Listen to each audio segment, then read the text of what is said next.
Welcome back, students. We are reading chapter 4, The Topsy-Turvy Farm. As I told you, this is a very strange land where nothing is normal. In the previous class, I taught you two stanzas in which I told you that this poem takes us in a very strange land where trees grow upside down. The big pig makes a high-pitched noise. The ducks play games. And the ducklings walk with short steps. And the very interesting thing is that hens swim in pairs. Now let us know the meaning of the next stanza. See third stanza. The bull is tame and likes to play hide and seek among the hay. So I would never come to harm if I could live on Muddle farm. Poet बोल रहे हैं the bull is time. Time means होता है पालतू, domestic animal जो होता है. तो बुल क्या है, बैल क्या है, पालतू है, वो हमारे बस में है. लाइक्स टू प्ले, वो खेलना पसंद करता है. तो क्या खेलना पसंद करता है? Hide and seek among the hay, झाड़ियों के सामने, झाड़ियों के पास वो लुका छुपी खेलना पसंद करता है. तो लुका छुपी खेलना कौन पसंद करता है? बुल पसंद करता है, बैल पसंद करता है. So I could never come to harm if I could live on a muddle farm. Poet बोलते हैं कि अगर मैं मडल फार्म में रहूं तो मुझे कभी कोई नुकसान नहीं हो सकता. तो तीसरे स्टेंजा में पोएट बोल रहे हैं कि जो बुल है वो पालतू है और वो हाइड एंड सीक खेलना, लुका छुपी खेलना पसंद करता है झाड़ियों के पास, और जो हे मीन्स झाड़ी या सूखी घास जो बोलते हैं उसके पास. और वो अगर मैं वहाँ पर मडल फार्म में अगर रहूँ तो मुझे कभी कोई नुकसान नहीं हो सकता. See the last stanza. Sometimes I dream that I am there and sheep are flying everywhere. I dream I am standing on my head, but really I am slept in bed. बोल रहे हैं कि कभी कभी ऐसा लगता है कि मैं सपना देख रहा हूँ. क्या देख रहा हूँ? दैट आई एम देयर, कि मैं वहाँ हूँ. कहाँ हूँ? मडल टाउन में, उस मडल फार्म में वहाँ है. And sheep are flying everywhere, और उस मडल फार्म में भेड़ जो है सभी तरफ उड़ रही हैं, उड़ रहा है सभी जगह. आई dream I am standing on my head, सपने में देखते हैं कि वो अपने सर के बल खड़े हैं.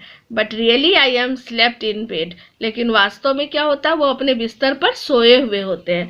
तो पोएट जो है जब अपने बिस्तर पर बेड पे सोए होते हैं तो वो क्या सपना देखते हैं? कि वो मडल फार्म में है जहाँ पर भेड़ जो है सभी तरफ उड़ रहे हैं और वो सर के बल खड़े हैं सपने में, लेकिन वास्तव में वो अपने बिस्तर पर सोए रहते हैं. तो I hope you have understood whole poem very well. Now we will do the rest question answer of this poem.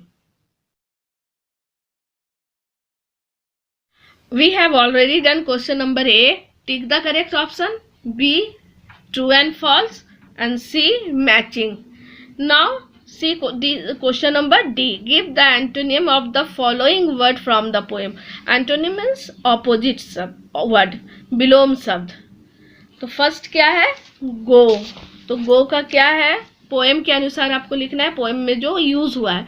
तो गो का क्या है? कम. सेकेंड है फ्रंट. फ्रंट का क्या होगा ऑपोजिट? बैक. थर्ड क्या है? सीरियस. सीरियस का ऑपोजिट क्या है? फनी. फोर क्या है? वाइल्ड. वाइल्ड का ऑपोजिट क्या होगा? Tame. Now see question number E. Answer each of the following questions in 1 or 2 sentences. एक या दो वाक्यों में आपको आंसर देना है. See in this copy. First, where do the ducks play? Ducks कहाँ खेलती हैं? तो answer the ducks play beside the lake, वो झील के बगल में खेलती हैं. Second, what strange things are the ducklings doing? Ducklings क्या कर रही हैं जो अजीब सी चीजें? Answer the ducklings walk with short steps and clumsy swaying motion. Duckling जो है वो डगमगाते हुए चल रही हैं. Third, what does the bull play among the hay? Bull क्या खेलते हैं हे के सामने? Answer, the bull plays hide and seek among the hay. Bull क्या करते हैं? हाइड और सीक खेलते हैं। 4, who are flying in the air at the muddle farm? Muddle farm में हवा में कौन उड़ रहा है? आंसर विल बी, क्या था आंसर में? शिप। तो sheep are flying in the air at the muddle farm. Sheep उड़ रहे हैं मडल फार्म में, एयर हवा में। Now see question number F, read the following extract and answer the questions. Extract मैंने एक स्टेंजा यहाँ पर दिया हुआ है और उस स्टेंजा से आपको क्वेश्चन दिए हैं, आपको आंसर लिखना है। तो लाइन क्या है कि sometimes I dream that I am there and ship are flying everywhere. I dream I am standing on my head but really I am slept in bed. अब इस स्टेंजा से यहाँ 4 क्वेश्चन दिए हुए हैं। See here, first, who is I in the above lines? I कौन है इसमें? I is the poet in the above lines. I कौन है? पोएट है। Who does there refer to? There किसके लिए बोला गया कि sometimes I dream that I am there? There मैंने कहाँ होते? मडल फार्म में होते, मडल टाउन में होते। तो there refers to a farm near muddle town. Third, is it possible for sheep to fly?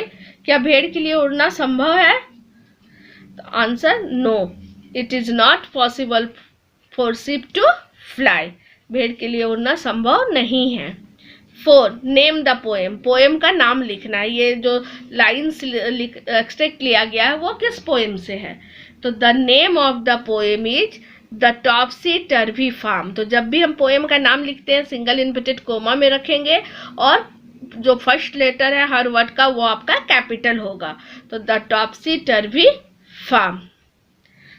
I hope all things are clear to you and you have done all the work properly in your copy. Thank you.